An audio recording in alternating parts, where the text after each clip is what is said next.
Thank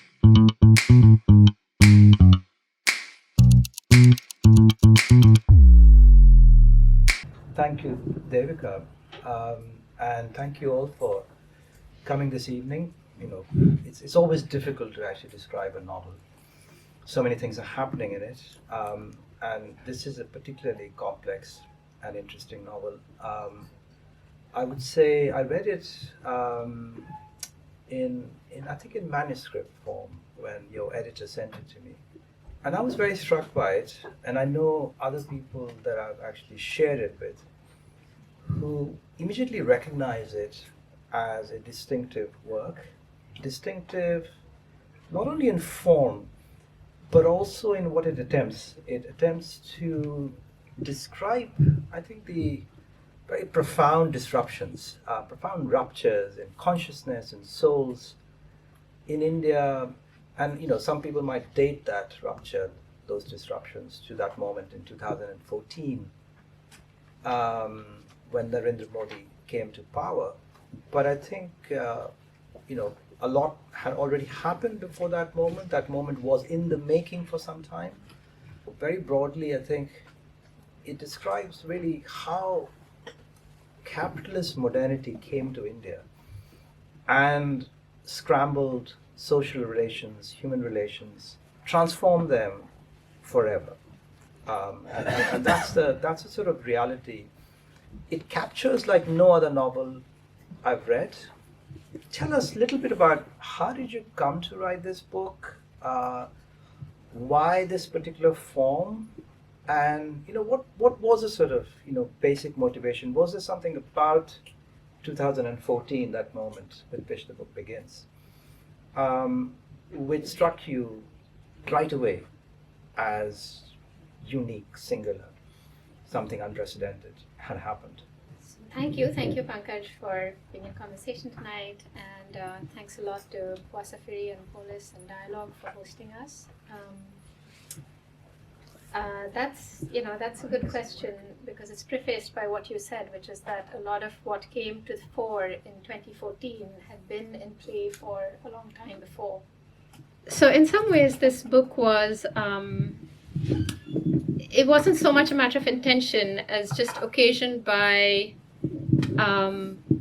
things that had been in the atmosphere since I was a child. Like I was a child in the early 90s, and some of my earliest memories go back to, after the markets opening up, like American TV channels flooding our television sets. And, following the Babri Masjid's demolition, there were bomb blasts that would be routine on the trains and in our schools.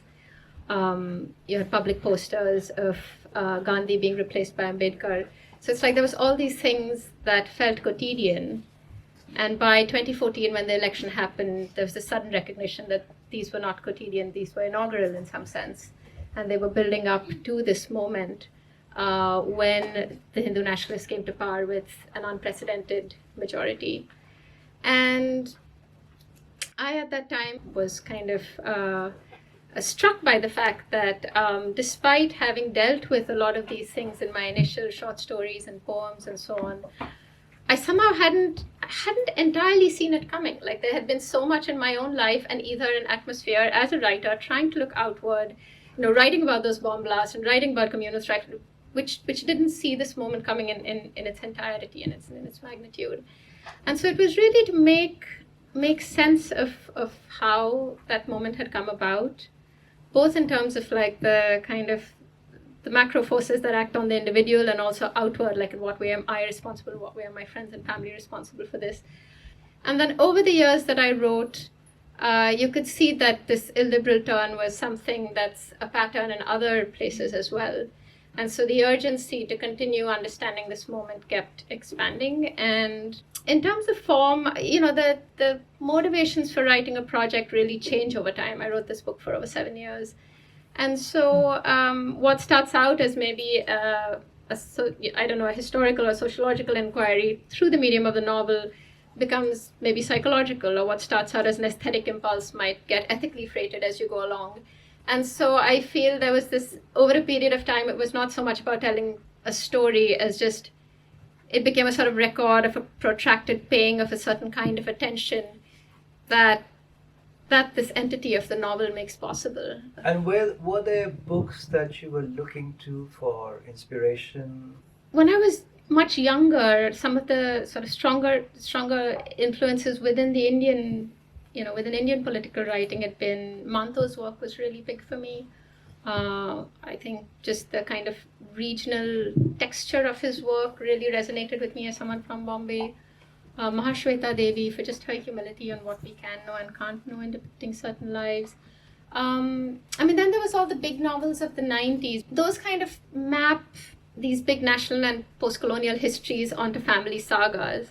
I think that influence worked in the sense that it told me what I didn't really want to do. And I think what I was much more interested in was a psychological portrait of how politics and ideology seeps into people's everyday lives and how these two things shape each other. And so it's not like I'm trying, to get my kid married and then there's this big thing happening in the nation and then there's suddenly an eruption at the point where these two things meet uncomfortably, but a little more like how are our lives and relationships being on a daily basis freighted and fraught by large political currents. In that lineage, I in many ways had to look outside of India. Like I think writers like Naipaul and Katzer and Sebald, they're all very different and don't sound anything like Quarterlife, and influence works in these funny ways. But they were writers who were very concerned with how history shapes perception, including that of the writer. There was also a lot of nonfiction. Some of your nonfiction, Pankaj. Age of Anger, definitely. That came to me much later. I was editing by the time I read it. But that was great to read. Akhil Bilgrami's Secularism, Identity and Enchantment. I don't know if you've come across this. Fabulous book. I think it just gave me so much in terms of how is belief shaped and what are the internal and external pressures acting on a person as belief hardens and gets dogmatic. I'm really struck by just how so many of these older novels, A Suitable Boy is a good example of that, although it's set in the early 1950s, panoramic, sort of saga. But you can sense that all the characters in that novel are pretty much fixed in their social roles. Yes. And in their kind of identities. There's hardly any movement there. Even with a novel that is formally far more inventive, like Midnight Children, which is, kind of belongs to a form known for its vitality and for its dynamism, it's curiously static. That book, you look at there are a lot of political earthquakes being described, and the narrative journey is being mapped onto these big political events, but actually the kind of chaos that you are describing in this novel is something very different, in which characters are being taken out of themselves. They're being forced to, in a way, abandon everything that has shaped, let's say, the personalities and the selves of previous generations. So they are far more exposed. They've been ejected out of previous social roles. They are kind of in an existential situation where they have to kind of forge themselves, reinvent themselves out of very limited materials. So in that sense, I found Quarterlife really, again, I keep using the word distinctive, is that it describes a sensibility that has only recently started to appear visible in fiction, only very recently. And again, I asked that question about influences because I don't think any society has experienced this kind of change. Maybe China to a certain extent, but in a different way, less disruptive way, because it's a far more homogeneous society, and it doesn't have the caste system. Maybe I keep thinking the former Yugoslavia, some of the former kind of Soviet bloc countries in the last 30-35 years, they've kind of more or less gone same sort of timeline, late 80s, early 90s, rapid reconfiguration of identity, of perception. This sort of change really throws up some unique challenges before the writer of fiction. And again, I think going back to this question about form, I found very interesting this using the third person, and then moving in and out of the subjectivity of several characters. Is this something you arrived at, completely by accident, or something you worked your way towards, through a series of failed experiments? I see now where you were coming from on the point on influences, and I often find it hard to talk about influences because there was a kind of lack of that at the time I was writing. Like, there were a lot of books I could borrow little things from or learn specific things from, but there wasn't a writer who had gone before where I could just say, like, here's a template that I can use. And so one of the ways in which I coped with that was to do an inordinate amount of research. And so I've spent years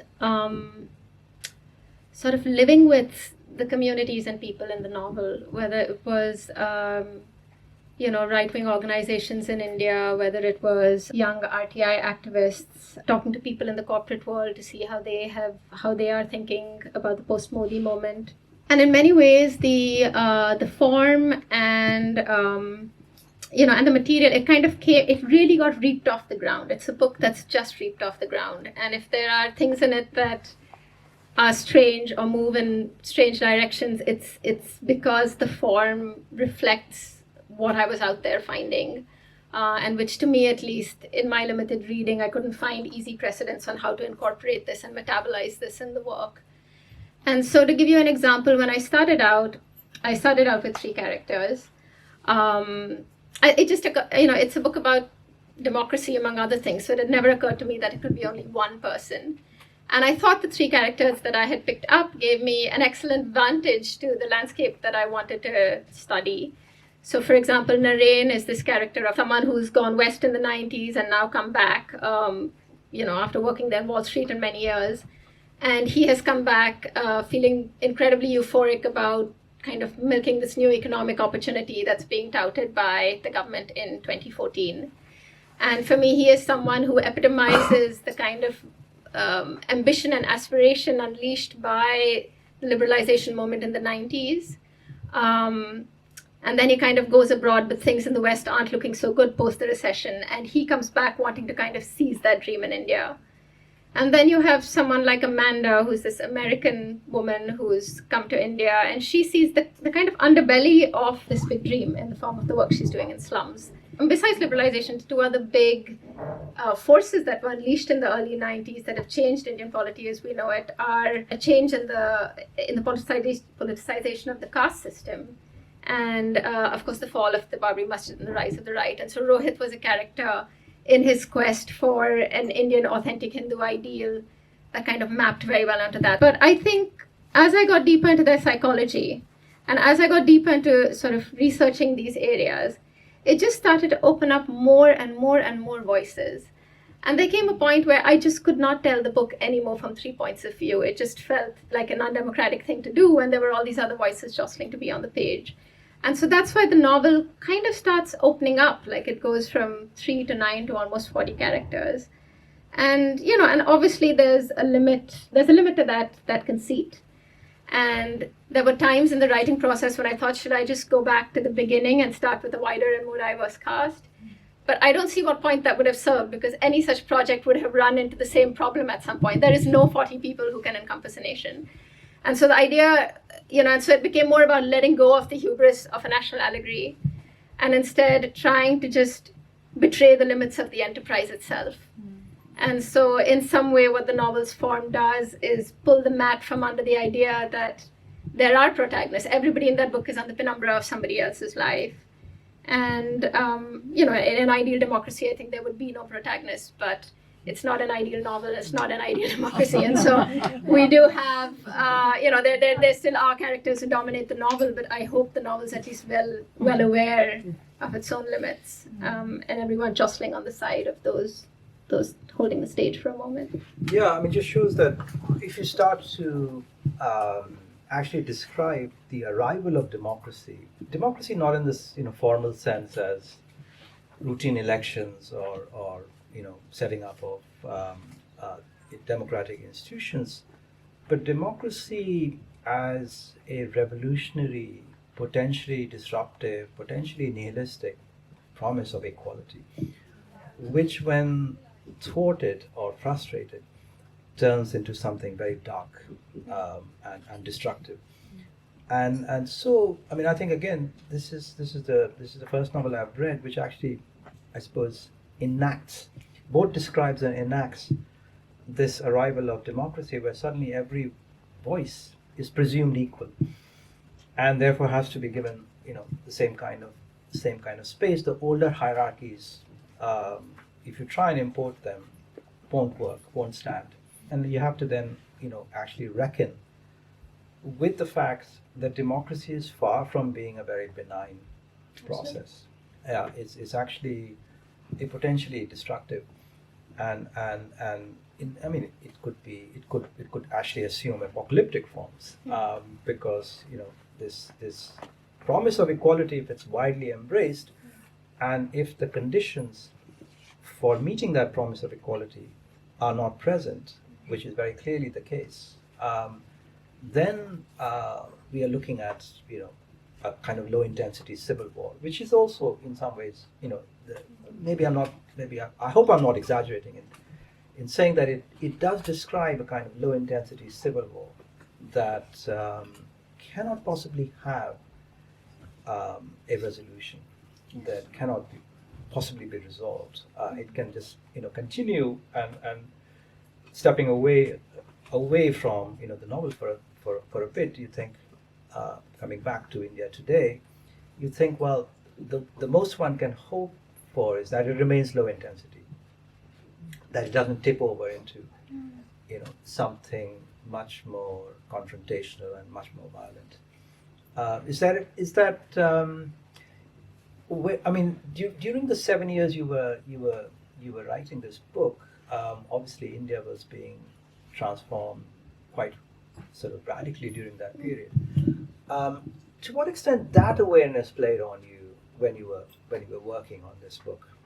The sense in the background, all the big political earthquakes at the time, but surely they must have been kind of preying upon your mind, your sort of weighing upon your sensibility.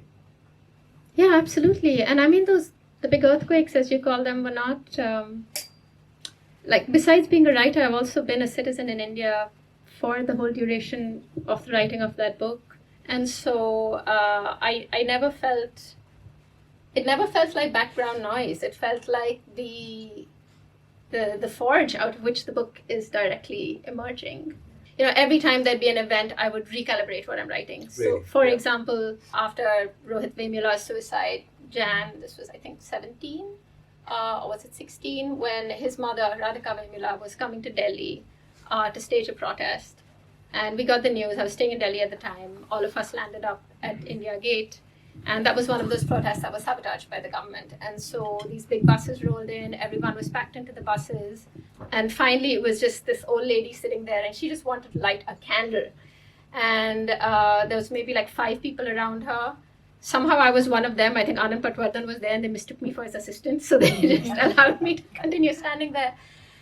And then finally, they managed to get rid of the last cameras. And they basically they ripped up that little group, and they dragged that old lady through the street. And there was not one picture about it in the press the next day. And when you witness that, you can't go back home and then write like some scene about Naren in the corporate world. You've got to enter the novel somewhere else to make sense of it. And so, it might be that I'd write like a little bit of the Chaturthi scene and the violence being enacted there, or like the failed protest in the Konkan. And so in some sense, the texture of the book is very much mediated by having lived this moment. And all I want to say is that the beauty of the novel form is that it's going to take its material from the real world, and what the part where the imagination is employed is the way in which it reconfigures that material to really arrive at a certain kind of clarity that only this form makes possible. And we can talk about that. It's a separate question, but I hope I've answered the question on. Absolutely. I mean, I think it strikes me that if I was talking to a fiction writer writing about the United Kingdom or Western Europe or America, these kinds of questions won't come up because those writers are not expected to be responding to political emergencies. So you've had Brexit in this country, you've had Trumpism now for nearly 9 years. in the United States. But still, nobody's really seriously expecting British or American writers to be writing during this period, fully absorbing these huge political shocks, trying to make them, resonant in their own fiction. It's a peculiar fate of the writer in India, who's forced to, in a way, reckon with that, but at the same time risk a loss of readership, because there are people here, and I know you had trouble publishing this book, and in fact I sent it around to various people, various publishers I knew, and they admired it, but they couldn't really. They had trouble with the sort of density of social and psychological detail, because they're too accustomed to a certain kind of narrative about India, and that also then creates a problem of, like, who's going to read and interpret this book, somewhat closely aligned to the vision, the original vision of the writer, which is a very roundabout way of asking you, what have you made of the critical response to the book? I mean, one is just starting with when I was sending the book out and some of these responses that I got that mapped onto what you were saying. And personally, I don't think that has to do with sort of the Indian writer standing in the midst of this political gyre, which then kind of somehow seeps into the work and makes it unholy. I think for me, it's just a question of international publishing dynamics. I mean, for Joyce, the universal was always present in the particular. And we are very happy to read books from Russia and from the UK and from the US with the internet open, so that we can really understand what a particular street looked like, or what a particular denomination thinks. But I don't think that that's the moment it comes from a writer who's not from the West, it's seen as being parochial. And so I think that's definitely something I wanted to write against the grain of. I really did not care about that when I was writing. And I think if it is a book about democracy, there is a fundamental disservice to the subject in not regarding the particular. Because the thing that is universal about democracy is that politicians work at the level of the regional and the local and the deeply particular. A politician in India knows absolutely what he's going to say in rural Maharashtra as opposed to in Mumbai, as opposed to in Pune. And that would be the same even if you come to America. And so that is what cuts across. And so to have somehow bleached out the level of complexity would have been, ironically, to have made an actually parochial book, which is thinking more about, will this be comprehended beyond these borders?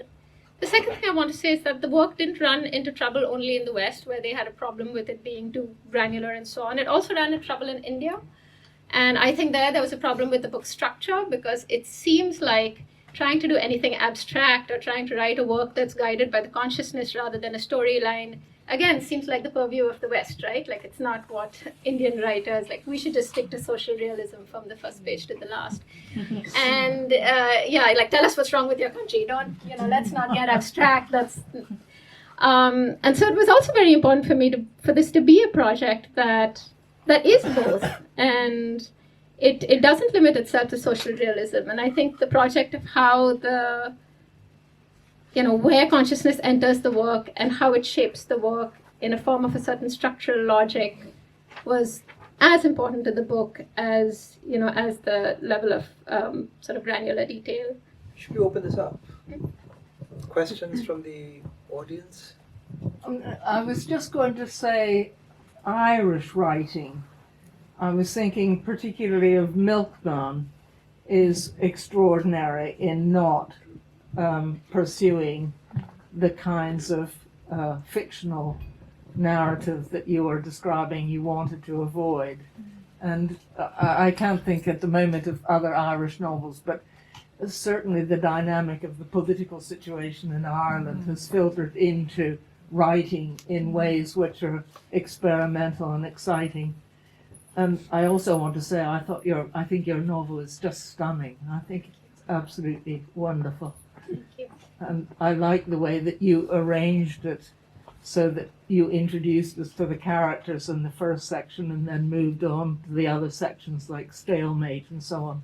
It works brilliantly. Thank you so much.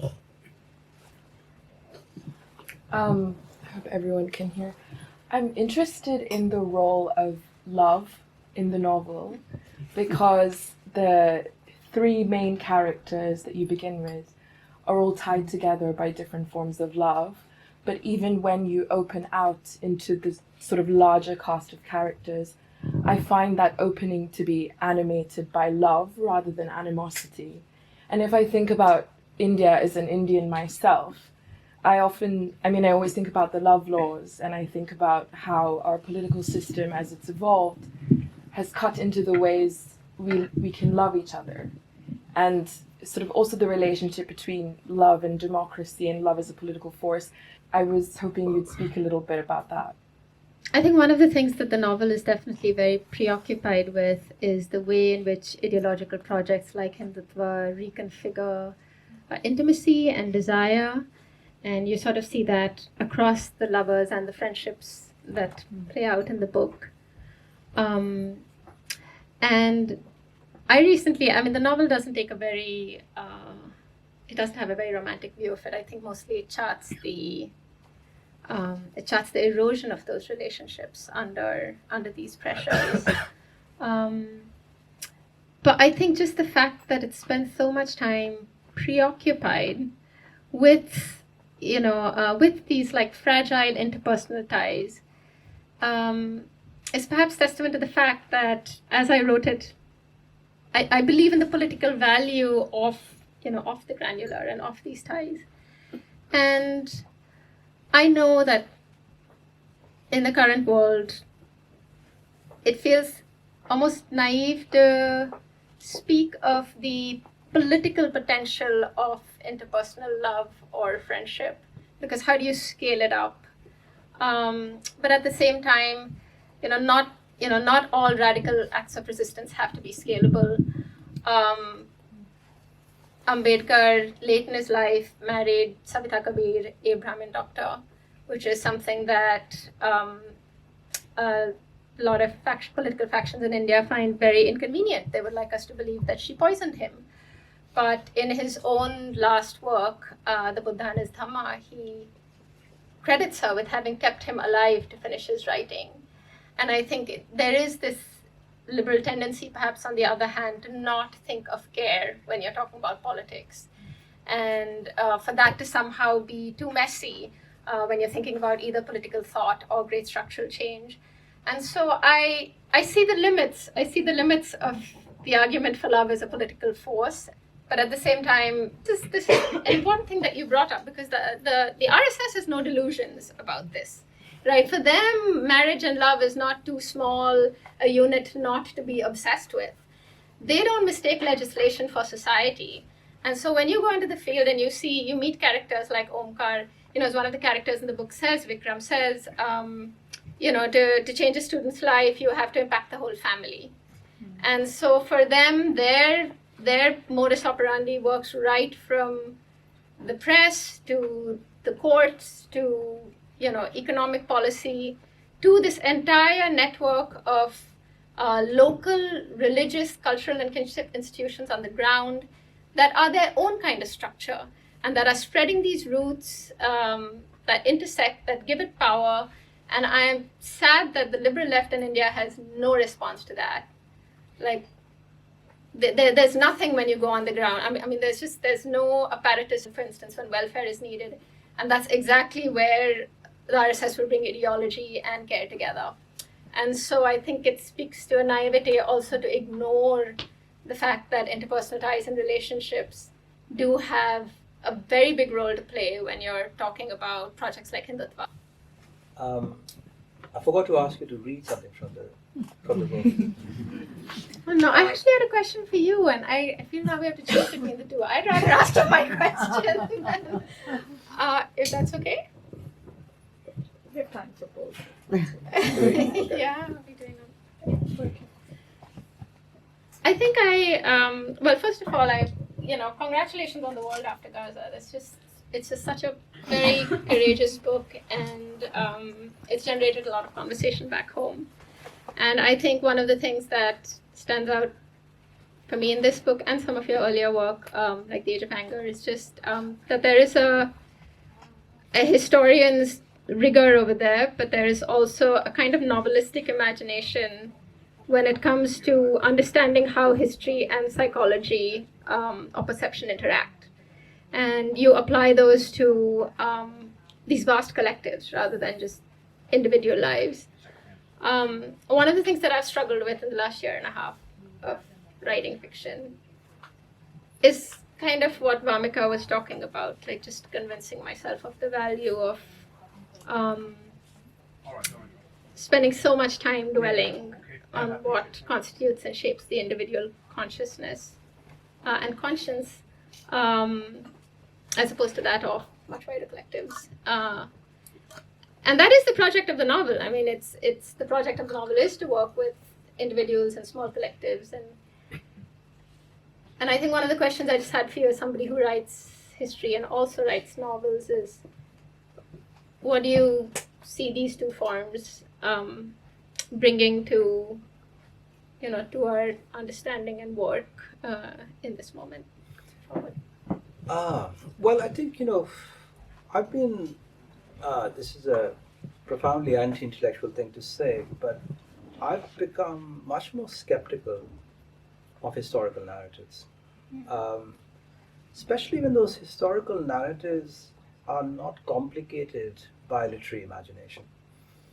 Because, and I think, there were good reasons for people like Gandhi, for instance, to be extremely suspicious of history as a subject, as a discipline, or at least in the way it's been practiced over the last 200 years, or less than 200 years. It's become very tied to the project of the nation state. If not the nation state, then, a collective, a narrowly defined collective, Western civilization, the making of the Western mind, those kinds of books. This bookshop is full of those kinds of books with titles like that. Those books are attempting to define essentially a kind of political entity which acts upon the world, which has perfect right to act upon the world and to reshape it in howsoever violent fashion. So this whole intellectual project really is in the service of power. And if you don't bring to it the complexity, the nuance, the ambiguity of literature, then you're going to end up with essentially, in somewhat refined form, even in the most refined forms, propaganda of a kind. And so that, this is a rant now. Go for it. I'm just saying, what I'm trying to say that history, uncomplicated by literary moral imagination, is not just worthless, but it's dangerous. And that's why I've written all these books of intellectual history, but I find really writing without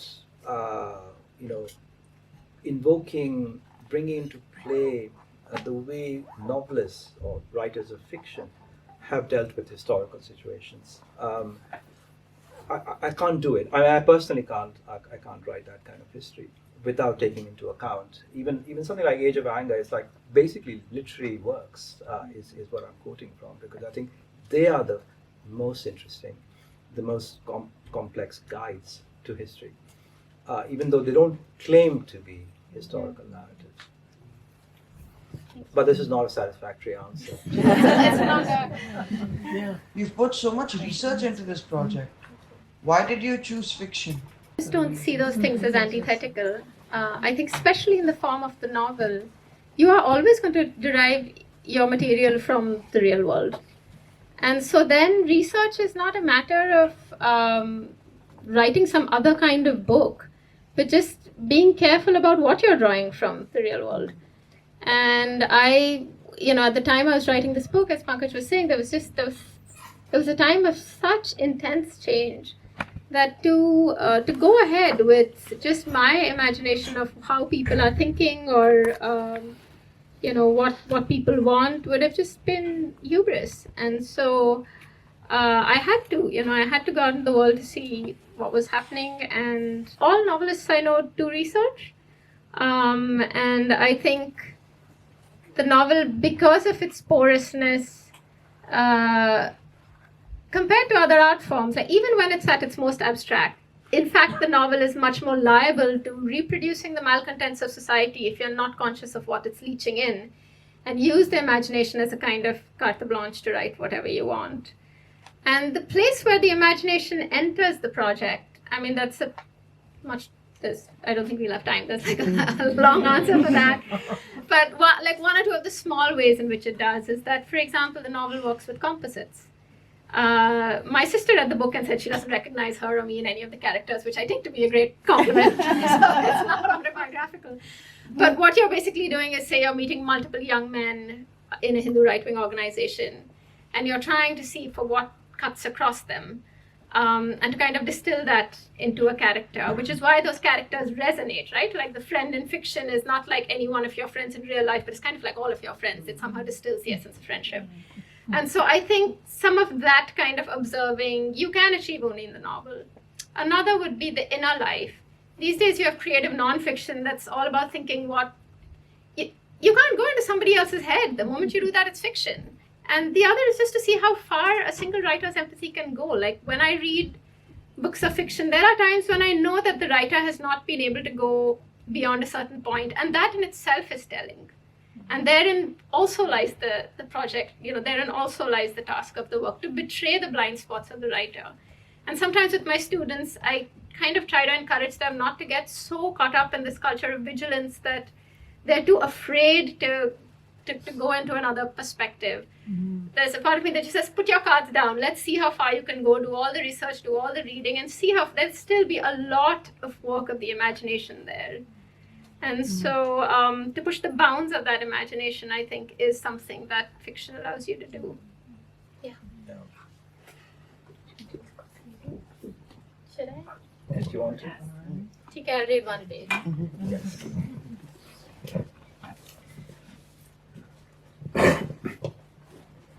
Okay, so this is from the last chapter, and it's the only chapter that's written in the first person. The season, of course, was winter. The vapor in the air stung like dry ice and smelled of camphor. Slowly Varanasi appeared through the mist, its faint ramparts and shikharas the color of dirty bone. I had arrived in the city at dawn, and warm by little more than a steaming cup of milk and a prickly sweater. I stood on the terrace of Sita guest house surveying the Ganga. 9 months after my father died, I learned of his request to have his ashes scattered here. It seemed quaint, to say the least, from a man whose ancestors had lived for generations on the southwestern coast of the country, who was born in Pune, studied in the States, raised a family and a small business in Mumbai, and for whom faith was such a private affair that when I asked at the age of 7 if God existed, he told me to find out for myself. I knew from the small but cherished library in his bedroom that, as a young man, he had read several religious texts, including the Bible, the Gita, the Quran, and some works of Zen Buddhism. But he had also read Darwin, the Russian novelist and existentialist thinkers in vogue during his student days, and a prolific range of histories.